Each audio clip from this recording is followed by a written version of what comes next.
பேர் கோபிநாத்ங்க. சரிங்க. ஃபார்ம் வந்து பொள்ளாச்சிக்கு பக்கம். சரிங்க. நரிக்கல்பதிங்கிற ஒரு ஊர். சரி சரி. கோட்டூர்லேருந்து ஒரு 8 கிலோமீட்டரில் இருக்குங்க.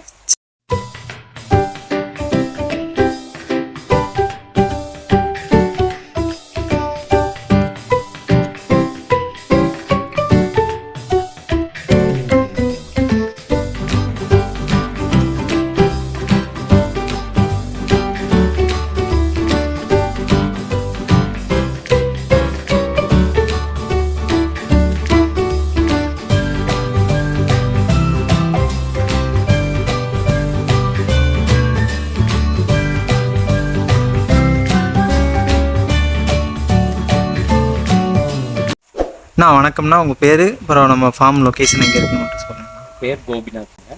சரிங்க. ஃபார்ம் வந்து பொள்ளாச்சிக்கு பக்கம். சரிங்க. நரிக்கல்பதிங்கிற ஒரு ஊர். சரி சரி.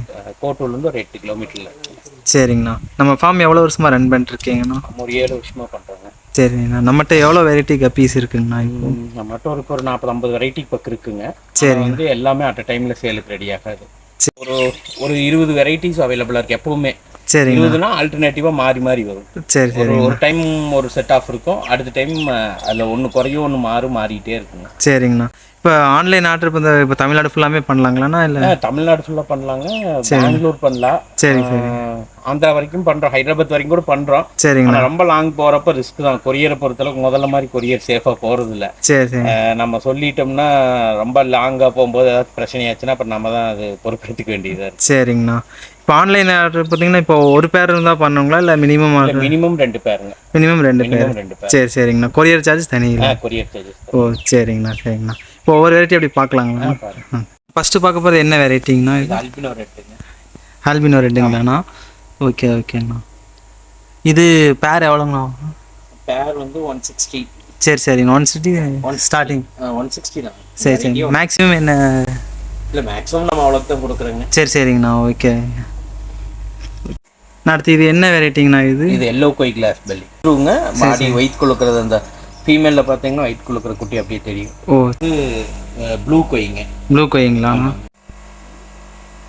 இது வந்து பிளண்டட் க்ரௌன் டைலுங்க. சரி சரிங்கண்ணா.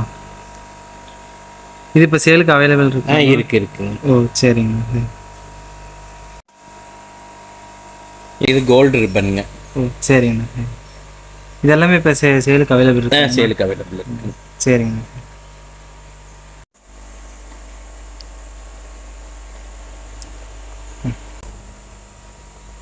அடுத்து இது என்ன வெரைட்டிங்கண்ணா? இது ஜாப்பனீஸ் ப்ளூ டம்போயர். ஓ சரிங்கண்ணா சரி.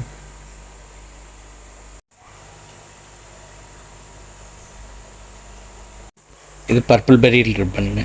பர்பிள் பெரி. ஓகேண்ணா.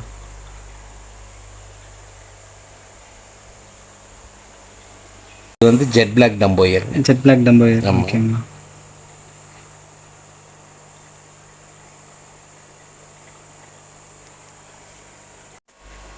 இது வந்து ஹெச்பி ரெட் ரோஸுங்க. ஓகேண்ணா.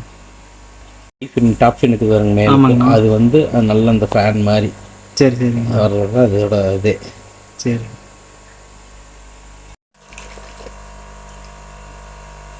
இது கோல்டில் நார்மலுங்க. கோல்டில் எடுத்தது ரிப்பன். சரி சரி. கோல்டில் நார்மல். Okay okay. நான் ரிப்பன் வெரைட்டி. சரி சரி. இது ஒயிட் டெக்ஸ்டு. White text. ஓகேங்க.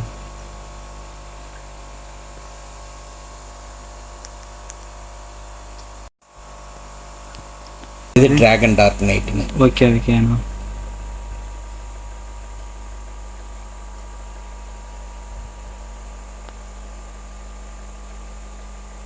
இது எலக்ட்ரிக் ப்ளூங்க. ஓகே ஓகேண்ணா. நீங்கள் லைட் ஷேடில் பார்த்தீங்கன்னா ப்ளூ ஷேடு, ப்ளூ கலர் நல்லா தெரியும். சரி சரி. டார்க்கில் பார்த்தீங்கன்னா பிளாக் மாதிரியே தெரியும். ஓகே ஓகேண்ணா.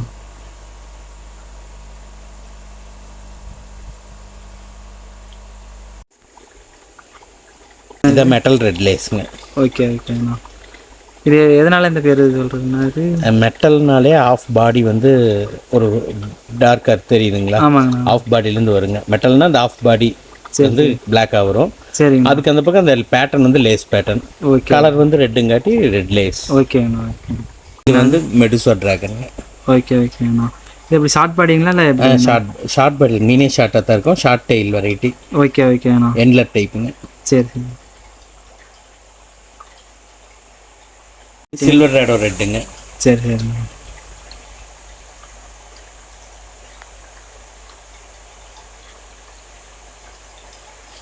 இது அல்பினோ ஒயிட்டுங்க. ஓகே ஓகேண்ணா. இது ரெட் ஐயா? ரெட் ஐ. ஓகே ஓகேண்ணா. இது குட்டிகளாக எப்படின்னா அது சீக்கிரம் சாப்பிட்டு சொல்கிறேன் குட்டி போட்டால்? இல்லை, குட்டி சாப்பிடும்னா குட்டி எல்லா வெரைட்டியுமே குட்டி சாப்பிடுங்க. சரி. நம்ம வச்சிருக்கிற முறை ஒன்று. அடுத்தது அல்பினோ குட்டிக்கு வந்து கொஞ்சம் குட்டி போட்டதையும் கொஞ்சம் சும்மா கொஞ்சம் டைம் எடுக்கும். சரி சரிங்க. அதனால அது ஈஸியாக சிக்கிக்கும். இதுதான் ஐசைட் ப்ராப்ளம் இருக்கிறதுக்கு. சரி. மற்ற பிளாக் ஐ வெரைட்டிஸ் மாதிரி கொஞ்சம் ஆக்டிவாக மூவ் ஆகாது. சரி சரி. அதனால ஈஸியாக சிக்கிக்கும். ஓகே. இப்போ நம்ம பார்க்குறது என்ன வெரைட்டிங்கண்ணா இது? பிளாக் ஐ கோயிங், பிளண்டட் கோயிங்க. சரி சரி. பிளாக் ஐ தான் அதே கோயிங்க. சரி. நம்ம ரெட் இயர் கோய் மாதிரியே அது பிளாக் ஐல கோயிங். சரி.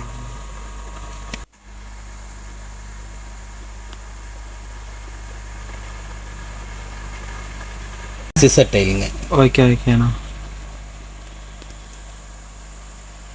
இது பாடியிலலாம் லைன் அது? ஆமாங்க. சரி சரி. இப்போ நம்ம பிடிச்சதுனால ஸ்ட்ரெஸ்ஸில் வால் ஒட்டின மாதிரி நிற்கிது. சரிங்கண்ணா. இல்லைன்னா நல்லா வால் வந்து நல்லா விரிஞ்சு இது பண்ணும். சரிங்கண்ணா. சரி.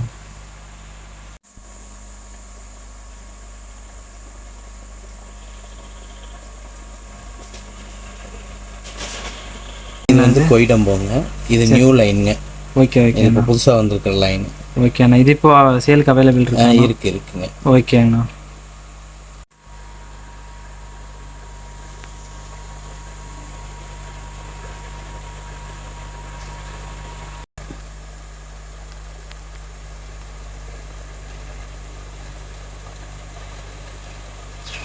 இது சீ த்ரூ கோயிங்க. ஓகே ஓகேண்ணா. கிளாஸ் பில் இதுங்க. இதுவும் ஒயிட் குள்ளக்கிறது அப்படியே தெரியும். ஓ சரிங்கண்ணா. சரி.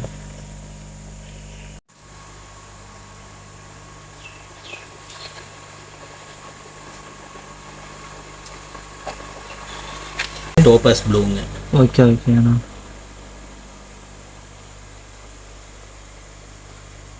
இது ஒயிட் கோயிங். ஒயிட் கோயிங்களா? ஓகே.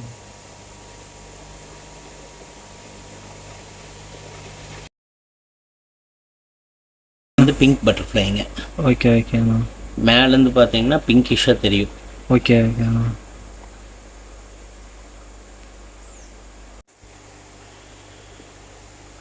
ஜாவா ரெட்டுங்க. ஜாவா ரெட்டு, பிளாக் கை. சரி சரிங்கண்ணா.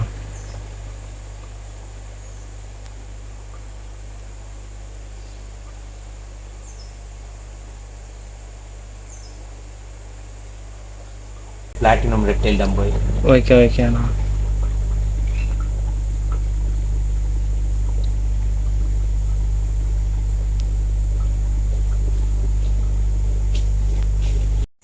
லைட்டிங் அது பிளாக்.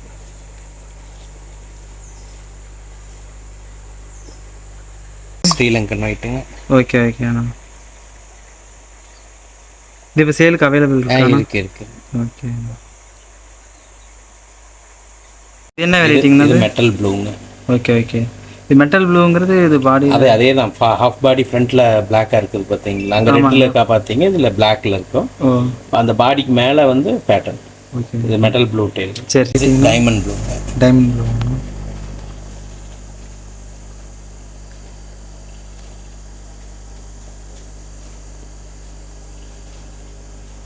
க்ரௌன் டெயிலுங்க. Okay okay.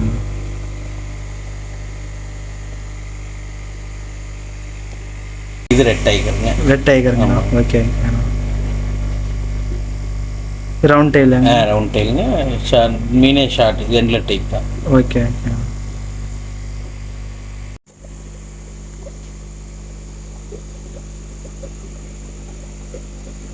இது அல்பினோ ரெட் டம்போயருங்க. Okay okay.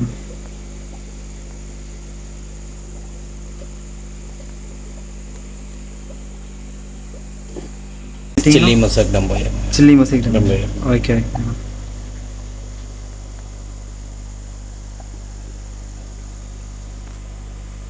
இது எல்லோ கிளாஸ் பெல்லியில் லேஸுங்க. Okay okay. டெயிலில் வந்து லேஸ் பேட்டர்ன். அப்போல்லாம் நீங்கள் பார்த்த எல்லோ கிளாஸ் பெல்லில் வந்து கொய்யது. சரி சரி. ப்ளைன் டெயிலாக இருக்கும். இதில் வந்து லேஸ் பேட்டர்ன் வரும். ஓகேண்ணா. மேலோட டெயிலில் இதில் பார்த்தீங்கன்னா தெரியும். நான் அப்புறம் உங்கள் ஃபார்மெல்லாம் சுற்றி பார்த்தோம்னா எல்லாத்தையும் காமிச்சிங்க.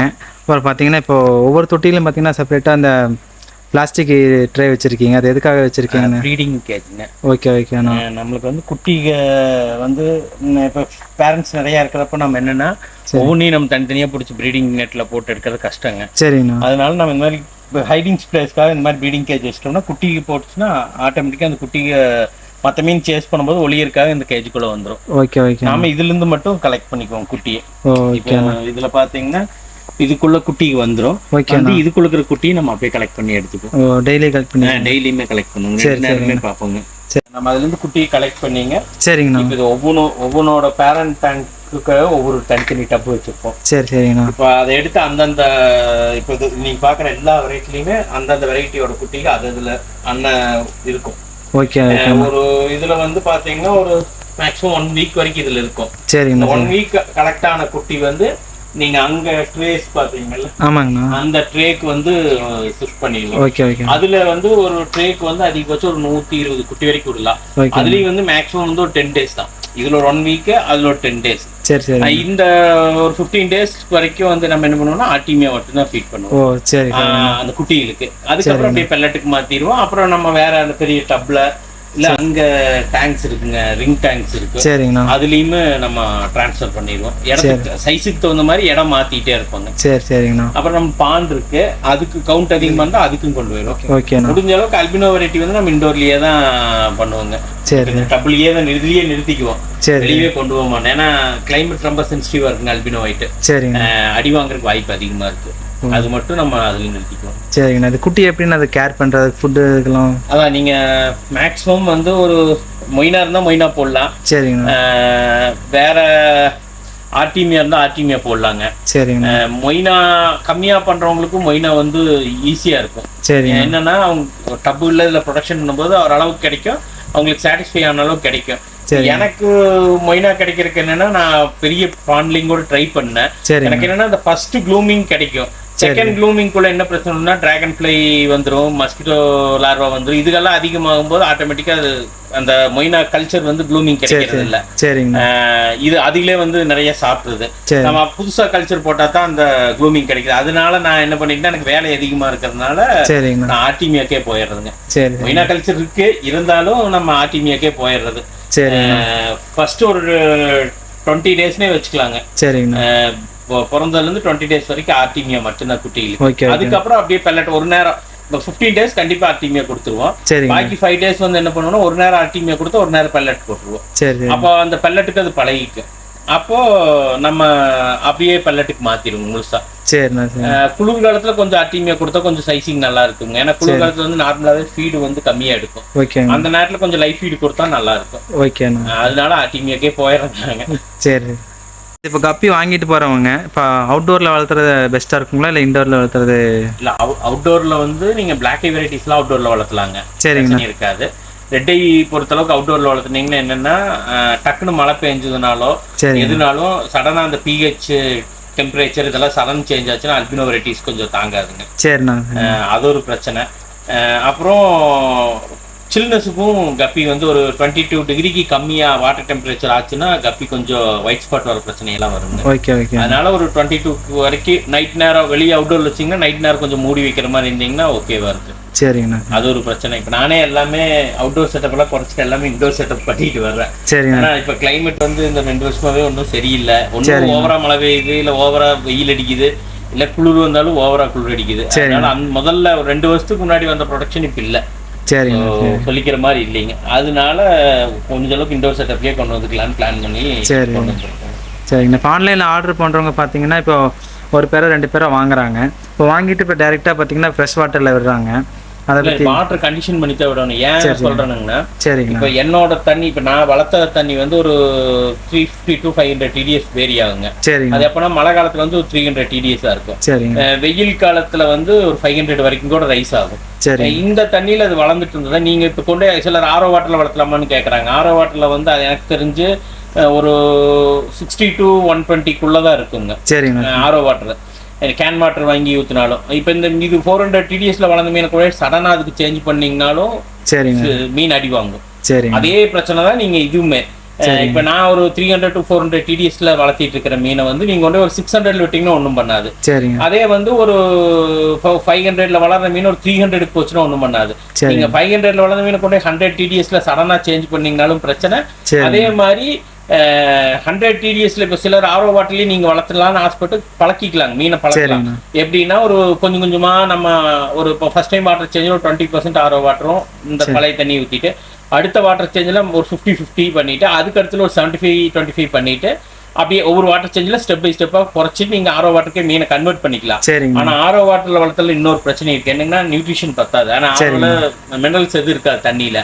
அப்போ வந்து ஸ்பைன் பெண்டு இதெல்லாம் வர்றதுக்கு வாய்ப்பு இருக்கு. அப்போ இன்னொரு பிரச்சனை என்னங்கன்னா, நீங்க ஆர்ஓ வாட்டர்லயே எல்லாமே கொடுத்து நல்ல ஃபுட்டு கொடுத்து வளர்த்திட்டீங்கனாலும் நீங்க விலைக்கு கொடுத்தீங்கன்னா உங்கள்கிட்ட வாங்கிட்டு போறவங்க ஆர்ஓ வாட்டர்லயே வளர்த்துவாங்களான்னு சொல்ல முடியாது. ஏன்னா மேக்ஸிமம் இன்னைக்கு நீங்க ஆர்ஓ வாட்டர்லயே வளர்த்துனீங்கனாலும் மேக்ஸிமம் ஒரு 100 பேர் உங்ககிட்ட வாங்கினாங்கன்னா ஒரு 5 பேர் 6 பேர் தான் வந்து கேன் வாட்டர்ல வளர்த்துற அளவுக்கு சோர்ஸ் இருப்பாங்க. பாக்கி எல்லாமே கொண்டு போய் நார்மல் வாட்டர்ல தான் விடுவாங்க. அப்ப என்ன பிரச்சனை ஆகும்னா, நீங்க ஆர்ஓ வாட்டர்ல வளர்த்துற மீன் டக்குன்னு நார்மல் இந்த வாட்டருக்கு மாத்தும் போது அடி வாங்கிரும். அப்ப என்ன வாங்கினா உங்ககிட்ட வாங்கின மீன் பூரா செத்துருச்சு அப்படிங்கிற ஒரு கம்ப்ளைண்ட் வரும். அதனால முடிஞ்ச அளவுக்கு நார்மல் வாட்டர்லயே வளர்த்துக்கலாம். அப்புறம் இன்னொன்னு என்னன்னா, காஸ்ட் அதிகம். ஒரு ப்ரொடக்ஷன் காஸ்ட்ங்கிறது பாத்தீங்கன்னா நார்மல் நம்ம அப்புறம் எந்த மீன் வளர்த்துனீங்கனாலும் நம்ம தண்ணிக்கு எந்த மீன் செட் ஆகுன்னு தெரிஞ்சு வளர்த்தி அதுக்கு நம்ம பெரிய ஆல்ட்ரேஷன், இப்போ எப்படி சொல்றதுங்கன்னா, இப்போ ஹீட்டர், இப்போ நம்ம வந்து ஒரு குளிர் ஊட்டி அந்த மாதிரி குளிரான இடத்துல இருக்கிறோம்னா நம்ம அந்த கூலிங்ல வளர்ற மீனை வளர்த்துறத அவாய்ட் பண்ணிக்கணும்.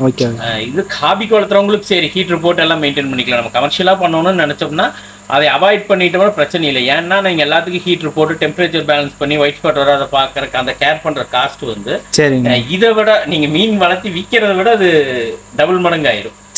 காஸ்ட், ப்ரொடக்ஷன் காஸ்ட் ரொம்ப அதிகமாயிரும். அதனால நம்ம தண்ணிக்கு எந்த மீன் வளருமோ அதையே தெரிஞ்சு அதை சூஸ் பண்ணி அதையே நம்ம ப்ரீட் பண்ணோம்னா கமர்ஷியலா ஃபார்மிங் பண்ணணும்னு நினைச்சோம்னா அது ஈஸியா இருக்கும். ஒண்ணு. அடுத்தது வந்து அதே தானுங்க, நீங்க ஆர்ஓ வாட்டர்ல வளர்த்துற உங்களுக்கு சௌரியம் இருக்கு, உங்களால முடியும் அப்படின்னா அந்த ஆர்ஓ வாட்டரோட காஸ்ட் வந்து பாத்தீங்கன்னா அதிகமாயிரும். அப்ப நீங்க மீன் நீங்க இந்த என்னதான் கப்பி வந்து நீங்க 3 மாசம் மேக்ஸிமம் 3.5 மாசத்துல நம்ம சேலுக்கு கொடுத்துருவோங்க. 3 to 3.5. சில வெரைட்டிஸ் வந்து 4 மாசம் ஆகும். அப்பதான் சிலது அந்த ஃபுல் இது தெரியும். இப்ப அந்த 4 மாசம் வளர்த்தி கொடுத்தீங்கனாலும் ஒரு 150 ரூபாய்க்கு விற்கிற கப்பி 150 ரூபாய்க்கு தான் விற்கும். 6 மாசம் வளர்த்தி கொடுத்தீங்கனாலும் அதே 150 ரூபாய்க்கு தான் விற்கும். மறுபடியும் 2 மாசம் சேர்த்து வளர்த்துனீங்கனாலும் அதே 150 ரூபாய்க்கு தான் விற்கும். அதுக்கு மேல அது ரேட் போகாது.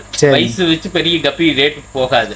அப்போ உங்களுக்கு என்னன்னா 6 மாசம் வச்சிருக்கும் போது அந்த தண்ணி நீங்க வாங்கி விலைக்கு ஊத்தி அதை அந்த காஸ்ட் கம்பேர் பண்ணி பார்த்தீங்கன்னா, இப்ப ஒரு 100 குட்டி எடுத்து போட்டு வளர்த்துறீங்கன்னா 3 மாசம் 3.5 மாசத்துல நீங்க சேல் பண்ணும்போது ஒரு 70% வந்து நீங்க சேலுக்கு கொண்டு வரலாம். கிளைமேட் எல்லாம் பிரச்சனை இல்லாத வந்துச்சுன்னா ஒரு 80-90 கூட கொண்டு வரலாம். இதே வந்து கிளைமேட் பிரச்சனை, இப்போ 2 கிளைமேட் அது ஃபேஸ் பண்ணுதுன்னு வச்சுக்கோங்க. எப்பவுமே மீன் வந்து கிளைமேட் சேஞ்ச் ஆனா ஃபர்ஸ்ட் வீக்ல தான் அடி வாங்கும். வெயில் காலத்துல இருந்து மழை காலம், மழை காலத்துல இருந்து குளிர்காலம், அந்த மாதிரி சடன் சேஞ்ச் ஆகும்போது தான் அடி வாங்கும். அப்போ வந்து நீங்க 6 மாசம் வளர்த்தும் போது கண்டிப்பா 2 கிளைமேட் சேஞ்ச் நீங்க பாப்பீங்க. பார்க்கும்போது அந்த மீன் வந்து அந்த 2 கிளைமேட் சேஞ்சில் குறையும். அப்புறம் நம்ம ஒவ்வொரு வாட்டர் சேஞ்ச் பண்ணும்போது நெட்ல குடிக்கும் போது அடி வாங்குறது, இல்ல குதிக்கிறது, இல்ல வால் கிளியறது, இந்த பிரச்சனையெல்லாம் வரும். இதையெல்லாம் நம்ம அவாய்ட் பண்ணுவோம். அப்ப அவாய்ட் பண்ணிட்டு வரும்போது நீங்க 100 மீன் வளர்த்துட்டீங்கன்னா 6 மாசம் வச்சிருந்தீங்கன்னா நீங்க அவுட்புட் என்னமோ 40 மீன் தான் நீங்க சேல் பண்ற மாதிரி வந்து நிற்கும். அதுலயும் ஃபீமேல் மேல் ரேஷியோ இருக்குது. ஃபீமேல் எத்தனை வருது, மேல் எத்தனை வருது இல்லை. ஃபீமேல் கொஞ்சம் அதிகமா இருந்தாலும் கூட மேல வச்சு நம்ம ட்ரையோவா கொடுத்து போட்டு சேல் பண்ணலாம். மேல்ஸ் அதிகமா வந்துச்சுன்னா நீங்க ஒண்ணுமே பண்ண முடியாது. அதைய நீங்க ரொம்ப இப்ப நார்மலா ஒரு பீஸ் 50 ரூபாய்க்கு மேல் கொடுக்குறீங்கன்னா, பேரா கொடுக்கும்போது 50 ரூபாய்க்கு கொடுக்குறீங்கன்னா, தனியா மேல் கொடுத்தீங்கன்னா 25 ரூபாய்க்கு தான் கொடுக்க முடியும். அப்ப நம்மளுக்கு அதுலயும் லாஸ் வந்துடும். அதனால முடிஞ்ச அளவுக்கு ஒரு 3.5 to 4 months குள்ள சேல் பண்றது பெஸ்ட்டுங்க. அதுக்கு மேல நீங்க வைக்க என்னன்னா இந்த டெய்ல் வெரைட்டிஸ்க்கு வால் கிளியும். நம்ம வாட்டர் சேஞ்ச் ஃப்ரீக்வெண்டா பண்ண அது சின்ன சின்ன இஷ்யூஸ் வந்துகிட்டே இருக்கும். அவுட்புட் ரேஷியோ வந்து ரொம்ப கம்மியாயிரும்.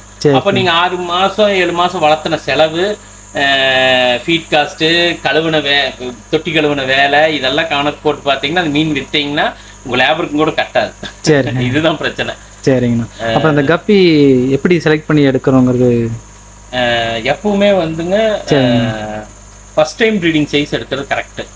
ஒரு ஆவரேஜ் பாத்தீங்கன்னா ஒரு 2.5 இருந்து ஒரு 3 மாசம் maximum Virgin type males females எடுக்கிறது கரெக்டுங்க.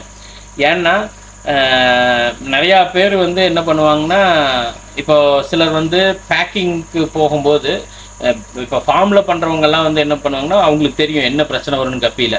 ஏன்னா கப்பி வந்து ஒன்ஸ் கிராஸ் ஆயிடுச்சுன்னா, கிராஸ் ஆகி குட்டி போட்டுச்சுன்னா மேலே இல்லாத 2 டைம் எல்லாம் குட்டி போடும். அந்த எபிலிட்டி அதுக்கு இருக்குது. அப்போ நீங்கள் இப்போ நீங்கள் பேக்கிங் பண்ணுறதுக்கு பிடிச்சிட்டு வரீங்கன்னு வச்சுக்கோங்க, தனித்தனி கண்டெய்னரில் பிடிக்காத ஒரே கண்டெய்னர் எல்லா வெரைட்டி போட்டு பிடிச்சிட்டு வந்து பேக் பண்ணுற டைமுக்கு வச்சுருந்தீங்கன்னா அதுக்குள்ளே கிராஸ் ஆயிடும். அந்த மீன் வந்து ஃபர்ஸ்ட் டைம் குட்டி போடும்போது நல்லா போட்டிருக்கும். நிறைய பேர் இந்த மாதிரி சொல்லியிருக்காங்க, வாங்கிட்டு வந்தா ஃபர்ஸ்ட் பேட்ச் நல்லா குட்டி போட்டுச்சு, செகண்ட் பேட்ச் கிராஸ் லைன் வருது அப்படின்னு சொல்லிக்கிறாங்க. அது என்ன பிரச்சனையா இருந்திருக்கும்னா, ஒரே மக்ல 2 வெரைட்டி போட்டு ஒன்னா எடுத்துட்டு வந்து பேக் பண்ற கொண்டு வந்திருப்பாங்க. அந்த டைம்ல வேற ஒரு வெரைட்டி மேல்ஸ் கிராஸ் ஆயிருக்கும். இந்த இஷ்யூஸ் வருங்க. அதனால முடிஞ்ச அளவுக்கு வந்து யங் மேல்ஸ் யங் ஃபீமேல்ஸ் எடுத்தோம்னா நம்ம கிட்ட லைஃப் ஸ்பேனும் அதிகம். நம்மளுக்கும் தெரியும் வேற மீன் கூட கிராஸ் பண்ணாத மீனா இருந்தது அந்த வயசுல எடுக்கும்போது நம்மளும் ஓரளவுக்கு பியூரிட்டி பார்த்துக்கலாம். எந்த மேல் கூட கிராஸ் ஆகுதோ அந்த மாதிரி குட்டி கிடைக்கும்னு ஒண்ணு. அடுத்தது சின்ன ஃபிஷ் எடுத்தீங்கன்னா தான் உங்க தண்ணிக்கு அடாப்டேஷன் ஆகி குட்டி போடுறது ரிசல்ட் எல்லாமே நல்லா இருக்கும். பெரிய மீன் எடுத்தீங்கன்னா இப்போ ஒரு கப்பி வந்து பாத்தீங்கன்னா ஒரு 2.5 மாசம் 3 மாசத்துக்குள்ள மெச்சூரிட்டி வந்துருங்க. அப்ப சேஸ் பண்ணி ப்ரீடிங் ஆரம்பிச்சதுன்னா குட்டி போடும்போது 3 to 3.5 மாசம், அது வெரைட்டி பொறுத்து மாறுங்க. 3.5 மாசத்துல உங்களுக்கு குட்டி கிடைக்கிது. ஃபர்ஸ்ட் டைம் குட்டி போடுதுன்னா நீங்க வந்து இப்போ ஒரு அடல்ட் மேல அடல்ட் ஃபீமேல் எடுக்கிறீங்கன்னா எங்க ஃபார்ம்லயே வந்து ஒரு 6 மாசம் 7 மாசம் வயசு ஆயிருக்கு அதுக்கு. அடல்ட் மேட் அடல்ட் ஃபீமேல் கீழே நீங்க அந்த அடல்ட்டை கொண்டு போய் நீங்க அங்க உங்க தண்ணியில் விடும்போது அதுக்கு அந்த க்ரோயிங் டெண்டன்சி எல்லாமே குறைஞ்சிருக்கும், அதோட இம்யூனிட்டி எல்லாமே கொஞ்சம் குறைஞ்சிருக்கும். நீங்க கொண்டு புது தண்ணியில எக்ஸ்போஸ் பண்ணும்போது அதுக்கு ஏதாச்சும் ஒரு சின்ன இன்ஃபெக்ஷனோ இல்ல டிரான்ஸ்போர்ட்ல வரும்போது மைனர் இன்ஜுரிஸ் ஆகும். அது புண்ணாயிருக்கும், நம்மளுக்கு தெரியாது. நீங்க அப்படியே கொண்டு உங்க தண்ணியில விடும்போது அது புதுசா அந்த புண்ணு எக்ஸ்போஸ் ஆச்சுன்னா ரெக்கவரி வந்து கம்மி. நீங்க யங் ஃபிஷ் ரெக்கவரி ஆகிறத விட ஏஜ்டு ஃபிஷ் வந்து ரெக்கவரி கம்மிங்க. இன்ஃபெக்ட் ஆச்சுன்னா உடனே அடி வாங்கும். அப்புறம் அதே மாதிரி ஏஜ் அதுக்கே பாதி ஏஜ் போயிருக்கு எங்க ஃபார்ம்லயே.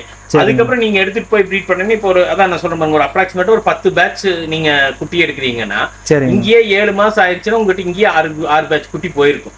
உங்ககிட்ட வந்து இன்னொரு 4 டைமா 5 டைமா தான் குட்டி போடுற மாதிரி அதுக்கு ஃபீமேல் இருக்கும். அது வந்து சான்ஸ் கம்மி. அப்புறம் நிறைய பேர் என்ன நினைப்பாங்கன்னா பெரிய ஃபீமேல்ஸ் எடுத்தா நிறைய குட்டி போடும் அந்த இது இருப்பாங்க. அது வந்து தப்புங்க. அது வந்து தப்புனா எல்லா டைம் அது சக்சஸ் ஆகும்னு சொல்ல முடியாது. சிலருக்கு சக்சஸ் ஆகலாம். ஏன்னா நீங்க வாங்குற ஃபார்ம்ல இருக்கிற வாட்டர் குவாலிட்டி உங்க வாட்டர் குவாலிட்டி எல்லாம் கிட்டத்தட்ட சேமா இருக்கும்போது உங்களுக்கு ஒரு பெரிய பிரச்சனை வராது. இதே கொஞ்சம் வேரியா இருக்கிறவங்களுக்கு வந்ததி குட்டி போட்டு செத்துரும் ஃபீமேல், அந்த பிரச்சனை இருக்கு. அதே மாதிரி குட்டி போடுற மாதிரி ஃபீமேல் கொடுங்கம்பாங்க, அதுவும் தப்புங்க. ஏன்னா கொரியர்ல நீங்க என்னதான் கொரியர்ல அனுப்புனீங்கனாலும் அவங்க பாக்ஸா தான் பார்ப்பாங்க. நீங்க என்ன லைஃப் இஷ்யூ என்ன வேணாலும் போட்டு அனுப்புனீங்கனாலும் அவங்க பாக்ஸா தான் ட்ரீட் பண்ணுவாங்க, தூக்கி தான் போடுவாங்க. அந்த நல்ல வயிறோடு இருக்கிற ஃபீமேல்ஸ் என்ன பிரச்சனையானா கொரியர்ல அடி வாங்கும் போது ஒண்ணு கவர்லயே குட்டி போட்டுரும், இல்ல ப்ரீமெச்சூராவே குட்டி போட்டுரும். இப்போ 30 நாள்ல போடுற குட்டி 25 நாள்லயே குட்டி போட்டுரும். அப்ப அந்த குட்டி போட்டு சிலது 1-2 சர்வே ஆகும். சிலது என்னன்னா அந்த குறை மாசத்துல போட்டது என்ன ஆகுன்னா தண்ணி பொல்யூட் பண்ணும். தண்ணி கிடம்போது மீனிங் சென்செத்துரு உள்ள எல்லாமே தண்ணியே கெட்டுரும். அந்த பிரச்சனை நடக்கும். சிலது வந்து என்னங்கன்னா டிரான்ஸ்போர்ட்ல இப்படி அடி வாங்கும்போது எக்காவே வெளியே வரும். நீங்க கப்பி வந்து குட்டியா அதான் ப்ரீமெச்சூராவே குட்டியே ஆகாத எக்காவே போட்டுரும். அந்த மாதிரி வந்த ஃபீமேல்ஸ் வந்து சிலது வந்து அடி வாங்கிருங்க. சிலது வந்து தப்பிச்சதுனாலும் திருப்பியும் மறுபடியும் குட்டியே போடாத ப்ரீமெச்சூர் எக்ஸாவே போடும். அது வந்து பிரச்சனையாயிரும். அதனால முடிஞ்ச அளவுக்கு வந்து நல்ல வயிறோடு இருக்கிற ஃபீமேல்ஸ் வேணும்னு கேட்டு எடுக்காதீங்க, எந்த ஃபார்ம்ல வாங்கினீங்கனாலும் சரி. ஏன்னா அது வந்து மீனுக்கு தான் டேஞ்சர். அப்புறம் இன்னொன்னு வளர்ந்து அதே மாதிரி உங்க தண்ணி உங்ககிட்டயே பிறந்த மீன் இருக்கலங்க, உங்க தண்ணிலேயே பிறந்த மீன் வந்து கிடைக்கிற அவுட்புட் வந்து வெளியே இருந்து எடுக்கிற மீன்ல மேக்ஸிமம் கிடைக்காது. 100% கிடைக்காதுன்னு சொல்ல முடியாதுங்க. இப்போ ஒரு 70% வந்து வெளியிலிருந்து எடுக்கிற மீன்ல ஒரு 30% சக்சஸ் ஆகலாம், 70% ஃபெயிலியர் தான் ஆகும். ஃபெயிலியர் ஆகுனா ஏன்னா நான் ஒரு மாதிரி ஃபீட் பண்ணியிருப்பேன், என்னோட சார்ட் ஒரு மாதிரி இருக்கும், என்ன மாதிரி உங்களால போட முடியாது. அது அந்த மாதிரி வரும்போது ஃபுட்டுல இருந்து எல்லாம் மாறும்போது எங்கிட்ட இருக்கிற கண்டிஷன்ல உங்ககிட்ட அந்த மீன் பாலம் இருக்காது. அது ஒரு பிரச்சனை இருக்கு. இப்ப சின்ன இருந்து வளரும் போது அது உங்க தண்ணிக்கு உங்க ஃபீடிங்க்கு எல்லாத்துக்கும் அடாப்ட் ஆகி அதுக்கு தகுந்த மாதிரி வரும்போது உங்களுக்கு ரிசல்ட் நல்லா இருக்கும். இல்ல நம்ம சின்ன வயசுல இருந்தே ஃபிஷ் வளர்த்துனது தானுங்க. இப்போ வந்து கொஞ்சம் கமர்ஷியலா பண்றோம் அவ்வளவுதான். ஒரு இப்போ முதல்ல நான் வீட்டில் பண்ணிட்டு இருந்தேன். இப்போ வீட்டில் பண்ணும்போது கொஞ்சம் ரொம்ப சிறுசாக பண்ணிட்டு இருந்தேன். சரிங்கண்ணா. அப்போ ஓரளவுக்கு மார்ஜின் வருது, நம்மளுக்கு ப்ராஃபிட் இருக்குதுங்கிற பட்சத்தில் அப்புறம் இப்போ நம்ம இங்கே ஃபார்மில் போட்டோங்க. ஃபார்மில் இங்கே போட்டுமே 6-7 வருஷம் ஆக போகுது. Okay okay. கொஞ்சம் கமர்ஷியலாக பண்ணிக்கலாம். ஏன்னா பிஸ்னஸ் பண்ணும்போது கொஞ்சம் நம்ம தகுந்த ஸ்பேசிங் கொடுத்தோம்னா தான் நல்லா இருக்குன்ட்டு அதுக்கு தகுந்த மாதிரி பண்ணிட்டேங்க. ஓகே ஓகேண்ணா. அடுத்து இது என்ன மீன்? இது போலார் ப்ளூங்க. போலார் பேரட்டில் ப்ளூ கலர். ஓகே ஓகேண்ணா. கப்பி ப்ளஸ் போலார் பேரட் இது பண்ணுறீங்கண்ணா. ஓகே ஓகேண்ணா. இது என்ன ப்ரைஸ்ண்ணா தந்துருக்கீங்க? இது வந்து சைஸை பொறுத்துங்க. ஓகேண்ணா. ஓகே 3 சைஸ் இருக்குங்க. சைஸை பொறுத்து வருங்க. ஓகேண்ணா. ஓகே. அடுத்து இது என்ன கலருண்ணா? இது போலார் ஒயிட்டுங்க. ஓகே ஓகேண்ணா. இது சேலுக்கு தர சைஸ் தான்? சேலுக்கு தர சைஸ். ஓகே ஓகேண்ணா.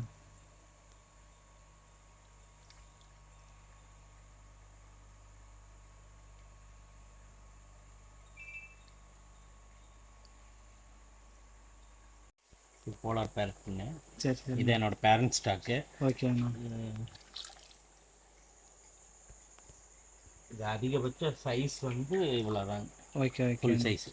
இது எப்படி? ரெண்டுமே மேலுங்க. ஓகேண்ணா. இது எப்படி கப்பி மாதிரி குட்டி தான் போடுங்களா இல்லை? எக் லேயிங்க. ஓகே. இது ப்ளூ, இது ஒயிட்டு. சரி சரிங்கண்ணா. இது வந்து ஒரு 3.5 வருஷம் வயசான மேலுங்க. ஓகே ஓகேண்ணா. இது ப்ளூ. இது ஒரு இதுக்கு 3 வயசு இருக்கும், இதுக்கு ஒரு 3 வருஷம் அந்த மாதிரி இருக்குங்க. ஓகே ஓகேண்ணா. இதுக்கு மேலே வளராதுங்க. இது என்ன நம்ம பாண்டில் கீது மண்ணு பாண்டில் கீது வச்சுருந்தோம்னா இன்னும் கொஞ்சம் சைஸாக இருக்க வாய்ப்பு இருக்குது. சரி சரிங்க. அவ்வளோதான். ரொம்ப இதோட பெரிய வித்தியாசம் வராதுங்க. மேக்ஸிமம் சைஸே இதுதான். மேக்ஸிமம் இவ்வளோதான் வருங்க. சரி சரிண்ணா. இது ஃப்ளவர் ஆனுங்க. ஃப்ளவர் ஆனுங்க. ஓகே ஓகேண்ணா. இது ப்ரைஸ் ஸ்டார்டிங் ப்ரைஸ் எவ்வளோங்க? இது அதோட குவாலிட்டி பொறுத்து ரேட் வருங்க. Okay okay. இப்போ ஹெட் பாப்ஸ் நம்மகிட்ட இருக்குங்க. சரி சரி. அதுங்க இந்த மாதிரி. சரிங்கண்ணா.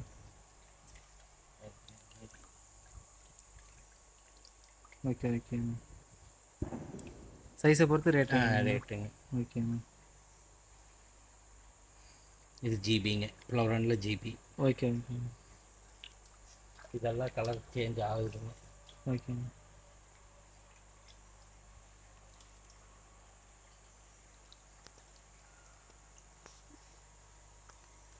நம்ம தனியாக விட்டோம்னா இப்போல்லாம் ஹெட் பாப்ஸ் ஆகுதுங்க. சரி சரி. கலர் சேஞ்சிங் ஆகுது. தனியாக நம்ம விட்டு ஃபீட் பண்ணும்போது எல்லாமே இதாகிக்குங்க. ஓகேண்ணா. அதிகமாக இருக்கிறனால அந்த பக்கம் வேலை செஞ்சுட்டு இதில் பெருசாக கண்டுக்கிறது இல்லை. சரி சரி. இந்த மழையும் வேறு பேஞ்சிட்டே இருக்கிறனால இது இப்போதைக்கு பெருசாக கான்சன்ட்ரேட் பண்ணலைங்க. சரிங்கண்ணா. மழை கொஞ்சம் குறைஞ்சதுக்கப்புறம் தான் இதில் கொஞ்சம் கான்சன்ட்ரேட் பண்ணணும். ஓகே ஓகேண்ணா. இதில் என்ன வெரைட்டிங்கண்ணா இருக்குது? இதில் பிங்க் பட்டர்ஃப்ளை இருக்குண்ணா. சரி சரிங்கண்ணா. இதில் எலக்ட்ரிக் ப்ளூ இருக்கும். எலக்ட்ரிக் ப்ளூ ப்ளூங்க. சரி. அதில் ஒயிட் டெக்ஸ்டர் இருக்குங்க. ஓகே ஓகேண்ணா. அதில் ஜுவல் ஃபிஷ் இருக்கும். சரிங்கண்ணா. ட்ராகன் டாக் நைட் இருக்குங்க. அதில் டம்போயர் இருக்குங்க. இதுலைங்க? ஓகே ஓகேண்ணா.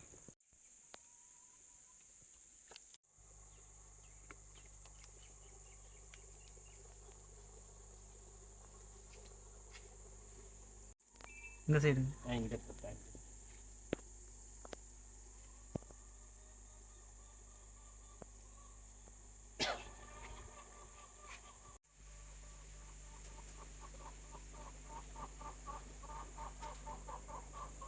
அந்த லில்லி செடியெல்லாம் எப்படிங்கண்ணா? சேலுக்கா இல்லை எப்படிங்கண்ணா? சேலுக்கு இருக்குங்க. பாருங்க, இது மினியேச்சர் லோட்டஸ்.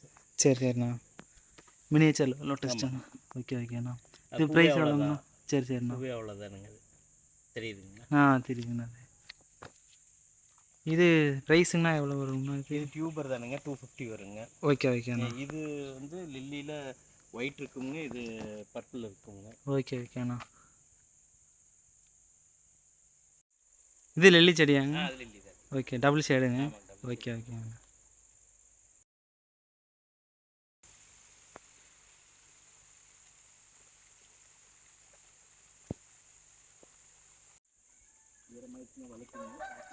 பிளான்ட்டுங்கண்ணா? இது வாலிஸ்னரியாங்க. ட்விஸ்டட் வாலிஸ்னரியாமாங்க. சரிங்கண்ணா. லீஃப் வந்து அப்படி ட்விஸ்ட் ஆகி வந்திருக்கும். ஓகே ஓகேண்ணா. இது வந்து சைனீஸ் கிளாஸுங்க. ஓகேண்ணா. இது வந்து வாட்டர் மொசாய்க்குங்க. Water mosaic. ஓகே ஓகேண்ணா. அது நார்மல் நம்ம இங்கே இருக்கிற வாலிஸ்னரியாங்க. சரிங்கண்ணா. இது நார்மல் வாலிஸ்னரி அப்படி இருக்கும். சரிங்கண்ணா. அது ட்விஸ்டட் வாலிஸ்னரியாங்க. அப்புறம் பிரஸ்லின் கிராஸுங்க. ஓகே. லான் மாதிரி பிளான்டட் டேங்க்ல வைப்பாங்கல்லங்க. ஆமாங்கண்ணா. அதுங்க. ஓகேண்ணா. லில்லி இந்த கலர்ஸ் இருக்குது, எல்லோ இருக்குங்க. சரிங்கண்ணா. இப்போ ஃப்ளவர் இல்லை. எல்லோ இருக்குது, ஆரஞ்சு இருக்கும். ஓகேண்ணா. இன்னும் 2-3 கலர்ஸ் இப்போ இல்லைங்க. சரி சரிண்ணா. ஃப்ளவர் இல்லைங்க அதில். ஓகேண்ணா. இது டெலிவரி பண்ணிக்கலாங்கண்ணா? பண்ணிக்கலாம். ஓகே. இதாகிடுச்சு, வெயில் அடிச்சு நல்லா ஓப்பன் ஆயிரும். சரி சரிண்ணா. ஆரஞ்சு கலர் இருக்குங்கண்ணா? ஆரஞ்சு இருக்குங்க, பர்பிள் இருக்கும், பிங்க் இருக்கும், ஒயிட் இருக்கும். சரிங்க. பர்பிள்லேயே நம்மகிட்ட 2-3 ஷேட் இருக்குங்க. லைட் ஷேட் இருக்கும். ஓகே ஓகேண்ணா. அப்புறம் ஃபாக்ஸ் டெயில் இருக்குது, கப்பி கிராஸ் இருக்குங்க. ஓகேண்ணா. நம்மகிட்ட மிக்சடு கப்பி இருக்குங்க. கப்பி இருக்குங்க. சரிண்ணா சரிண்ணா. மிக்ஸ்டு கப்பி இருக்குது. சரிங்கண்ணா. மிக்ஸ்டு கப்பினா நார்மல் கப்பி கிடையாதுங்க. நம்ம இம்போர்ட்டட்லேயே வந்து இந்த குவாலிட்டி கொஞ்சம் கம்மியாக வர்றது. சரிங்கண்ணா. இதெல்லாம் நம்ம ஒன்றா விட்டு கிராஸ் ப்ரீட் பண்ணிக்கிறோம். இம்போர்ட்டடில் மிக்ஸ்டுங்க. ஓகே ஓகேண்ணா. அது கொஞ்சம் கலர்ஃபுல்ஸாக இருக்கும். ஓகேண்ணா. இது பேர் என்ன? பேர் 40ங்க.